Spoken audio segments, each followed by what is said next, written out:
Hello, it's Phoebe. Have you ever wondered what banjo would sound like played underwater?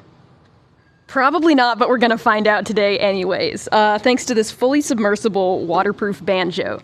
This thing is so cool, especially when you fill it with water and slosh it around.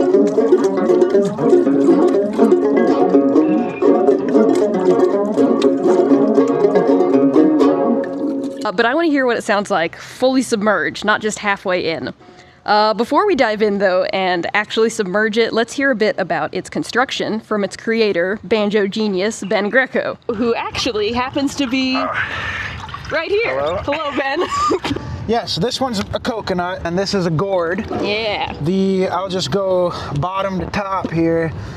The tailpiece is melted down plastic, and the head here is a 2-liter soda bottle that's attached with epoxy and then hit with a heat gun after the epoxy cures to kind of bring it up to tension. The neck of it is just regular construction pine, but it was a bridge at Paramount Ranch, and I covered the whole thing in epoxy, fully impregnated the whole thing in epoxy, and it has like a layer of epoxy on top of it, so it doesn't, the water just wicks right off of it. And the hardest part about this was the tuning pegs, and these are made from recycled plastic. So the tuning pegs on the one that Phoebe has there are milk jugs that I melted down, and the ones on this one are laundry detergent, and it's all it's all high density polyethylene. Anything number 2 HDPE you can really easily melt down and mold into whatever. The strings are completely normal Algila Nylgut. I did some tests with them to see if they were waterproof, and they obviously don't advertise their strings as being waterproof, but they are. So. And they sound great. We've been out here for what, like 2 hours? Probably, in the water. We went and jumped in the ocean, and I don't think I've had to retune mine once. It's pretty great. Yeah, that got pounded by the surf and submerged. We've been going underwater, doing all sorts of fun stuff with these.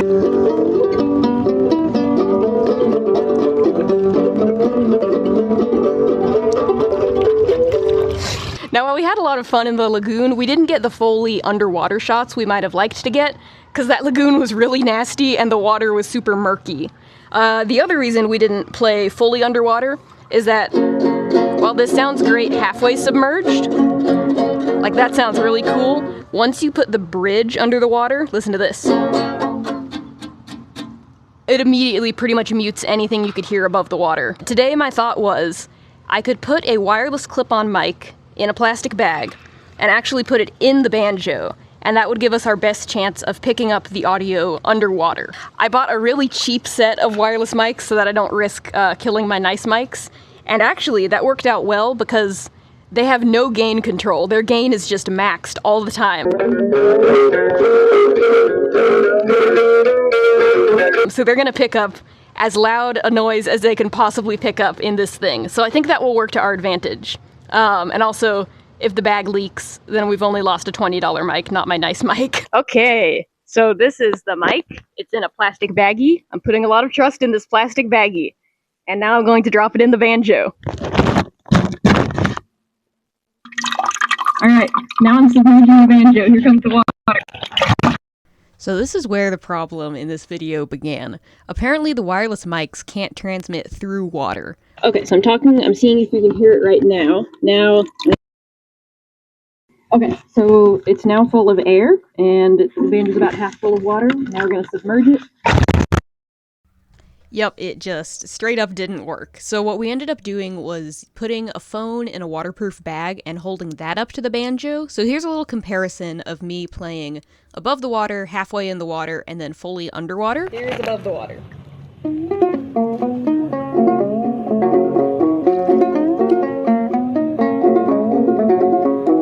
Here we are, halfway submerged.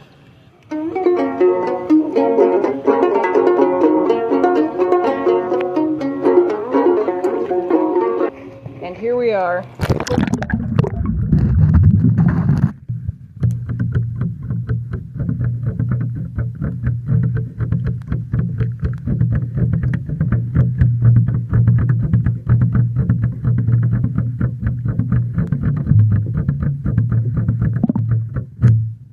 Yeah, so apart from some cool percussive sounds, banjos just don't make much noise underwater, as it turns out.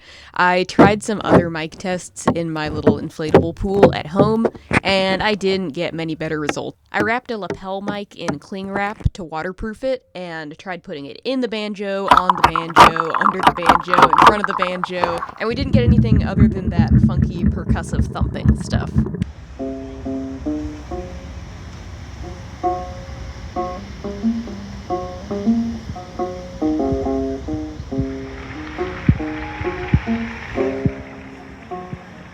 As I floated in the pool and contemplated how the banjo did not sound very cool underwater, I realized that I was listening to my banjo with my ears underwater, and it sounded the way I hoped that the banjo would sound underwater.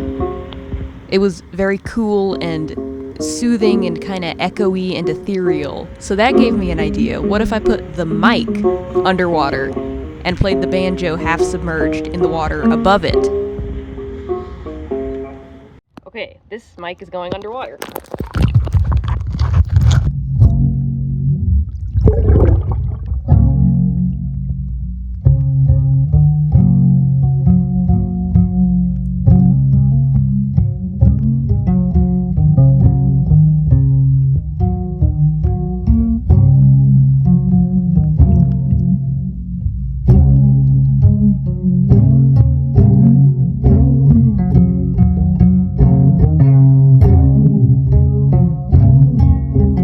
That's more like it. That's what I was hoping the banjo would sound like underwater. Turns out that's what the banjo sounds like if you're listening from underwater.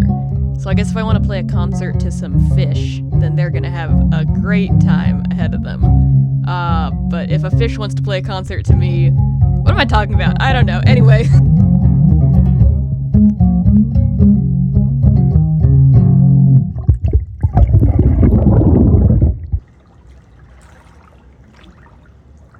Alright, gang, my banjo nails are getting soft from being in the water for too long, and my mom already went home to make dinner, so we're calling it here. So we learned that banjo underwater sounds pretty much like nothing, but if you put the mic underwater, then the banjo sounds like how you would imagine banjo underwater to sound. So that's interesting. And this banjo sounds really cool, half underwater. So now you know. I'm sure you are all dying to know what banjo sounds like underwater. You should go check out Ben Greco's channel, the mad genius who created this waterproof banjo, which survived jumping into the pool to get a good thumbnail shot, like, what, 10 times? And it's still in tune. Truly remarkable. I think he made a video about his waterproof banjo. He built one out of a coconut, as well as this gourd one that he gave me. So head over to his channel, I'll link that below, and yeah. I'm gonna go see what Mom made for dinner. Thank you for watching. I'll see you next time. And, goodbye. Goodbye.